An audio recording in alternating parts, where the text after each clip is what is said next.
ایک بڑے بزرگ سے سوال کیا گیا، بتائیں حضرت عائشہ صدیقہ افضل ہیں یا حضرت فاطمہ رضی اللہ تعالیٰ عنہا؟ کہنے لگے، بیٹا اگر بیٹی کی حیثیت سے پوچھتے ہو تو حضرت عائشہ ابو بکر کی بیٹی ہیں اور حضرت فاطمہ محمد صلی اللہ علیہ وسلم کی بیٹی، اور بے شک نبی کی بیٹی ابو بکر کی بیٹی سے افضل ہوگی۔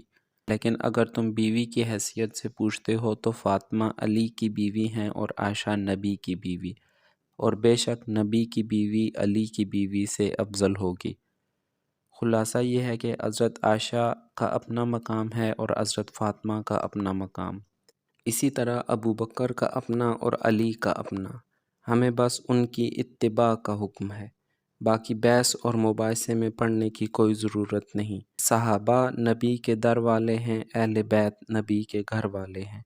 جس نے صحابہ سے بغض رکھا اس نے نبی کے در سے بغض رکھا، اور جس نے اہل بیت سے بغض رکھا اس نے نبی کے گھر سے بغض رکھا، اور نبی کے در اور نبی کے گھر سے بغض رکھنے والے مسلمان نہیں ہو سکتے۔